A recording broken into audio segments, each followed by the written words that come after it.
안녕하세요. 자폐 스펙트럼 아이들 몸 전문가이고 자폐치료의 판을 바꾸고 싶어하는 주치영입니다. 오늘은 발달 과정에 대해서 알아보겠습니다. 자폐 아이들의 발달을 이해하기 위해서 일반 아이들의 발달 과정을 간단하게 살펴보겠습니다. 아이가 태어나게 되면 목을 가누고 뒤집기를 하고 뱃밀을 하고 내발기를 하고 앉고 서고 걷습니다. 이 걷기를 하면서 이 아이는 세상을 본격적으로 탐색을 하기 시작합니다. 다양한 환경에서 다양한 놀이를 합니다. 잔디밭에서, 바닷가에서, 모래놀이터에서, 그리고 이런 정글짐이나 이 야외에서 이런 활동들을 합니다. 이런 정글짐에서 움직이고 이런 일을 하면서 230개의 관절과 206개의 뼈, 그리고 650개의 관절, 눈에 있는 6개의 근육과 귀에 있는 2개의 근육, 그리고 전정감각들, 몸에 있는 감각들이 뇌에 새겨지게 됩니다.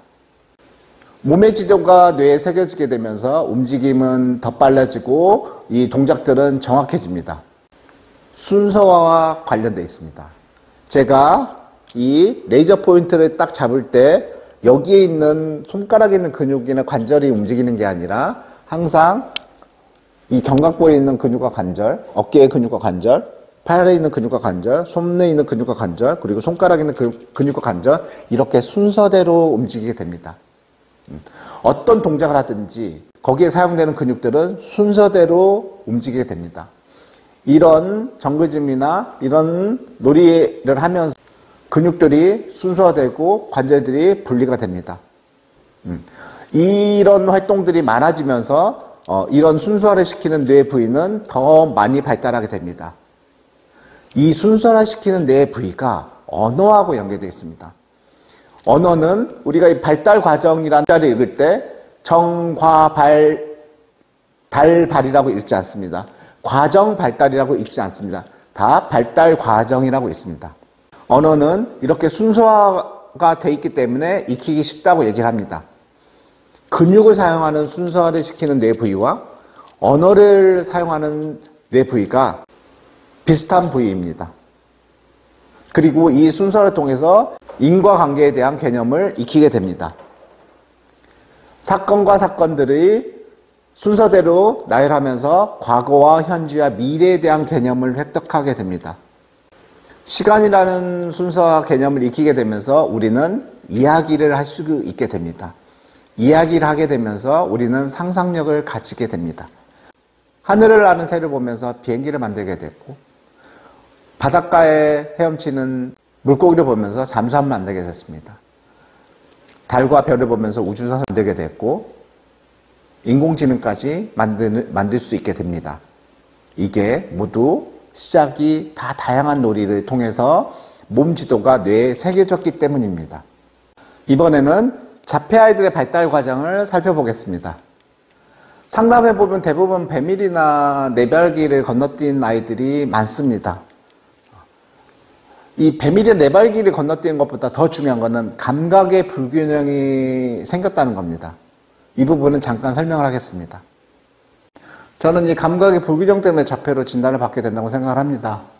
그러니까 일반 아이들도 발달 과정에서 뱃밀이나 내발기기를 못하는 아이들이 있는데, 이 아이들은 시각의 문제도 별로 없고 청각이나 전정각이나 촉각의 문제가 이제 별로 없는 아이들은 그냥 그렇게 발달 과정에서 좀 문제가 있어도 그냥 일반 아이들 되는 것 같고요. 그러니까 자폐 아이들은 이제 특히 이제 청각이 메인 감각이어서 청각에 좀 문제가 있는지, 아니면 이제 시각에 메인 문제가 있든지 적게 있든지, 전정감각에 메인 문제가 있든지 적게 있든지, 촉각에 문제가 있든지 적게 있든지, 이 차이 때문에 이제 스펙트럼으로 갈리는 것 같습니다.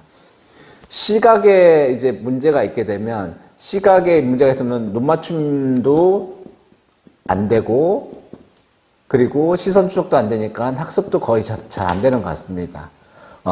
이게 시각은 좀 괜찮은 아이들은 눈 맞춤이라든지 동영상도 볼 정도 되고 학습도 어느 정도 되는 아이들이고, 그리고 전정감각에 문제가 있는 아이들은 이게 걸을 때 흔들거린다든지 자세가 구부정해가지고 안 좋은 아이들, 운동 기능들은 괜찮은 아이들, 그리고 촉각에 문제가 있으면 구강충어라든지, 그리고 어떤 촉각의 예민도가 높은 아이들, 그럼 당연히 불안도도 높겠죠. 이런 식으로 해가지고 이 자폐 아이들 중에서도 시각의 문제가 있고 청각의 문제가 있고 전정각의 문제가 있고 촉각의 문제 있으면 중증 자폐인 것 같고요. 그리고 시각의 문제가 좀 덜하든지 전정각이 덜하든지 촉각이 좀 덜하게 되면 경증 자폐로 되는 것 같습니다. 지적 아이들의 경우는 청각의 문제는 그렇게 없다고 생각을 합니다.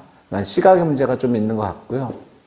이렇기 때문에 청각의 문제가 없게 되면 말소리를 듣기 때문에 말하는 데는 문제가 없는데 자폐 아이들이 언어가 느리고 발음에 문제가 있는 거는 전적으로 이 청각에서 불균형 때문에 소리를 다 듣지 못하고 선명하게 듣지 못하기 때문에 언어 지연이 있고 발음 문제가 있다고 생각을 합니다. 아이들이 호명 반응이 없고 눈 맞춤이 없고 언어가 느리기 때문에 불안해진 부모님들은 이런 치료들을 시작합니다. 말만 트이면 되고 인지만 올라가면 될 거라고 생각을 합니다. 그런데 이런 수업들이 대부분 이게 실내에서 진행되는 수업들이고 앉아있는 수업입니다. 이렇게 앉아있게 되면 몸의 지도가 뇌에 새겨지지 않습니다. 몸의 지도라는 것은 관절 하나하나 그리고 이 근육 하나하나 피부의 감각세포들, 눈의 근육들, 귀에 있는 근육들, 전정감각들 이런 다양한 감각과 근육과 인대와 이 관절들이 다양하게 움직이게 되면서 뇌에 새겨져야 되는데 이렇게 앉아 있어 버리게 되면 이 몸에 있는 지도가 뇌에 새겨질 수가 없습니다. 당연히 근육도 발달하지 않고 관절도 분리가 되지 않겠죠. 운동 예측이나 운동 계획이 힘들게 됩니다. 운동 예측이나 운동 계획은 어떤 거냐면 만약 앞에서 공이 이렇게 굴러오게 되면 이 뇌에서는 그 공의 속도를 측정을 해서 뇌가 저기까지 어떻게 움직일 건지 그리고 어떤 발을 지지하고 반대쪽 발로 찰 건지 이런 계획들이 순간적으로 이어서 같이 빠르게 진행됩니다. 그 다음에 실행을 시킵니다. 그런데 이 몸의 지도가 뇌에 새겨졌지 않으면 어떤 근육을 어떻게 순서대로 이 배치를 할 건지 뇌에서 그런 것들을 계획을 하지 못합니다. 실제로 계획을 못하게 되면 그 동작들을 하지 못하게 되겠죠. 보통 감통이라든지 운동 치료를 할 때 이런 동작들을 시키는데 이 아이가 몸의 지도가 뇌에 새겨져 있지 않게 되면 이런 동작들을 수백 번 반복을 해도 큰 의미가 없습니다. 응용이 안 되기 때문입니다. 운동 예측과 운동 계획이 잘 안 되고 몸 지도가 뇌에 새겨져 있지 않으면 이 순서와 관련되어 있는 뇌 기능도 저하되게 됩니다. 이 순서를 담당하는 뇌는 여러 가지 놀이를 통해 가지고 활성화돼야 되는데 이렇게 앉아있는 시간들이 많아져 버리게 되면 이 몸에 있는 근육들이 잘 사용되지 않습니다.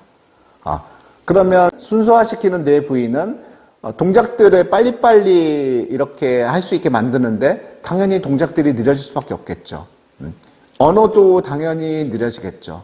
그리고 이게 시간 개념이나 인과관계도 익히기 어렵습니다. 다 앉아있는 수업과 실내 수업을 통해 가지고 몸의 지도가 뇌에 새겨지지 않았기 때문입니다. 비교를 좀 해보겠습니다. 일반 아이들 발달 과정을 보게 되면 이 다양한 놀이를 통해서 몸의 지도가 뇌에 새겨져서 이런 근육이 발달되고 언어가 확장이 되고 인과관계에 대한 개념들이 만들어져서 아이가 쭉 성장을 합니다. 자폐 아이들의 발달 과정을 보게 되면 동작이 느리니까 체육이라든지 감통을 하게 되고 언어 지연이 있으니까 언어 치료하게 되고 그리고 인지 치료를 하게 됩니다. 이런 문제들이 발생한 게 제가 보기에는 이 실내 수업이나 앉아있는 수업을 많이 하면서 몸지도가 뇌에 새겨지지 않았기 때문에 뇌 부위가 발달되지 않았고 그 뇌 부위가 기능이 떨어지게 되면서 언어 지연이라든지 움직임 문제라든지 인지의 문제가 생겼다고 생각을 합니다. 건물로 비교하면 아이들의 발달 과정은 기초공사를 바닥공사를 튼튼히 해서 건물을 올리는 느낌이 들고요. 자폐 아이들의 현재 치료들은 기초공사가 잘 안 돼 있는 상태에서 정말 모래 위에 집을 짓는 그런 느낌입니다. 당연히 잘 안 되겠죠. 제가 보기에는 핵심은 이 발달 과정에서 다양한 놀이를 통해서 몸의 지도가 뇌에 새겨지는 것. 근데 자폐 아이들은 이게 앉아있는 수업을 하다 보니까 몸의 지도가 뇌에 새겨져 있지 않은 이 차이라고 생각을 합니다. 그래서 결국은 이 처음에 작은 차이가 일반 아이들은 이 발달들이 성장들이 쭉 올라가는데 이 아이들은 올라가지 못하고 이렇게 더딜 수밖에 없다고 생각합니다. 저는 99년도에 물리치료과를 졸업해서 거의 대부분 도수치료실에서 근무했었고 그때 이제 다양한 도수치료 방법들을 이제 공부를 했습니다. 그리고 한 13년 정도는 이제 자폐 아이들을 좀 본격적으로 보면서 계속 고민을 하고 연구한 결과로 앞으로의 이제 자폐 케어의 핵심은 순서 바꾸기라고 생각합니다. 이 생각들은 저 혼자만의 생각이 아니라 많은 부모님들과의 얘기를 통해서 정리를 한 부분이고 제 센터에 다니는 부모님들이 가장 많이 하는 얘기가 선생님, 이거를 아주 어릴 때부터 시작했으면 얼마나 좋았을까요? 그때 그렇게 앉아있는 여러 가지 수업들을 정말 최소한 줄이고 다양한 활동을 하고 이렇게 몸을 만져주고 좋은 식단을 제공했으면 정말 이 아이들이 좋아졌을 것 같은데 너무 안타까워요. 이런 얘기를 정말 저는 많이 듣습니다. 그래서 현재 자폐 진단을 받게 되면 이 언어 치료나 인지 치료나 이런 실내 수업들을 많이 하는데 앞으로 자폐 케어는 이 진단을 받게 되면 놀이터 투어에서 다양한 활동들을 할 수 있는 놀이터를 다니게 하고 날씨가 좋지 않으면 키즈 카페에서 놀게 하고 그리고 야외 활동을 통해서 근육과 관절을 쓰게 하고 시각과 청각 다양한 감각들을 자극하게 한 후에 그 다음에 6살, 7살, 8살에 이런 인지치료를 시작하는 게 가장 좋다고 생각합니다. 물론 한 가지 말씀드리고 싶은 건 뭐냐면 무조건 이 아이들을 놀이터를 데리고 가고 키즈카페를 데리고 가고 야외 활동을 한다고 해서 무조건 좋아지는 거 아닙니다. 왜냐하면 감각의 불균형과 그리고 근육의 긴장도가 있기 때문에 감각의 불균형, 시각의 불균형, 청각의 불균형, 전정각의 불균형을 해결해 줘야 되고 이 아이들의 근육들이 잘 분리가 되지 않기 때문에 좀 만져줘야 됩니다. 항상 몸은 이완과 운동을 통해서 강하게 할 수 있습니다. 지금까지 이런 여러 가지 활동들을 한 부모님들 많았지만 그렇게 큰 효과가 없었던 부분들은 이완을 시키지 않아서 그렇습니다. 마사지를 통해서 이완을 시킨 다음에 이런 다양한 운동을 시킨다면 이 아이는 분명히 건강해질 겁니다.